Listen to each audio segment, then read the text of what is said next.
جب گیدڑ کی شامت آتی ہے تو وہ شہر کا رخ کرتا ہے، مگر جب میاں کنجوس کی شامت آئی تو ان کی بیوی نے ان سے آموں کی فرمائش کر دی۔ میاں کنجوس کا اصل نام حامد خاں تھا، مگر محلے کا ہر چھوٹا بڑا کنجوس کی وجہ سے ان کو میاں کنجوس کہتا تھا۔ خیر، میاں کنجوس نے فرمائش سن لی، پھر بہت ہمت کر کے اپنے صندوق میں سے کچھ پیسے نکالے اور بہت شان سے اپنی جیب میں رکھ کر بازار کا رخ کیا۔ سب سے پہلے ایک آم والے کے پاس پہنچے اور دام معلوم کیا تو پتہ چلا 150 روپے کلو ہے۔ یہ سنتے ہی میاں کنجوس کانوں کو ہاتھ لگاتے ہوئے بولے، ارے بھائی، اتنے مہنگے، کچھ تو کم کرو۔ یہ سن کر آم والے نے جواب دیا، اس سے سستے لینے ہیں تو آگے جاؤ۔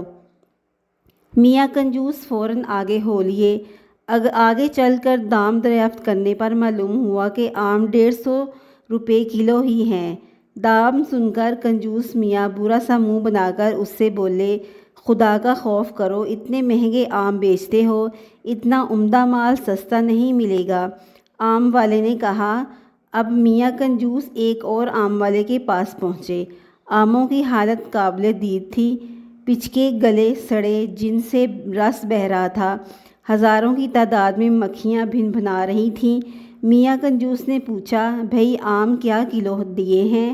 آم والے نے جواب دیا، سب سے سستا لگایا ہے، صرف 80 روپے کلو۔ میاں کنجوس غصے سے جھنجھلائے اور بولے، اتنے خراب آم 80 روپے کلو؟ آم والے نے کہا، بابو جی، اس سے سستا آم کہیں نہیں ملے گا۔ ہاں، آپ کو مفت چاہیے تو وہ سامنے کنویں پر آم کا درخت لگا ہے، وہاں سے توڑ لو۔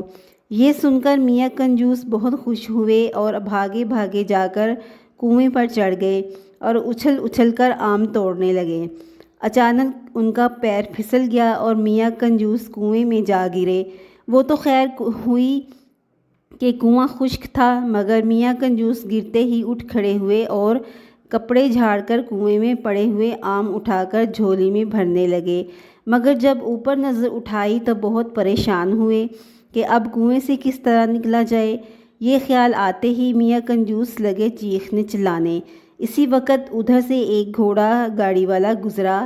اس نے جب یہ آوازیں سنی اور میاں کنجوس کو کنویں میں دیکھا تو اسے رحم آ گیا اور اس نے اپنی گھوڑا گاڑی کو رسا نکالا اور کنویں کے اندر لٹکا کر اوپر سے رسا مضبوطی سے پکڑ لیا اور کہا کہ رسا پکڑ کر آ جائیں۔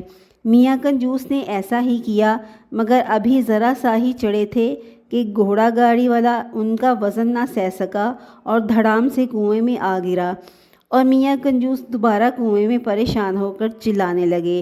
ان کے ساتھ گھوڑا گاڑی والے نے بھی چلانا شروع کر دیا۔ اچانک اس آم کے درخت کا مالک وہاں پہنچ گیا۔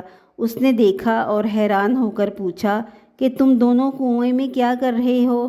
تب میاں کنجوس نے تمام بات اس آموں کے مالک کو بتائی۔ مالک نے کہا، اگر آپ مجھے 200 روپے دیں تو میں آپ کو نکال دوں گا۔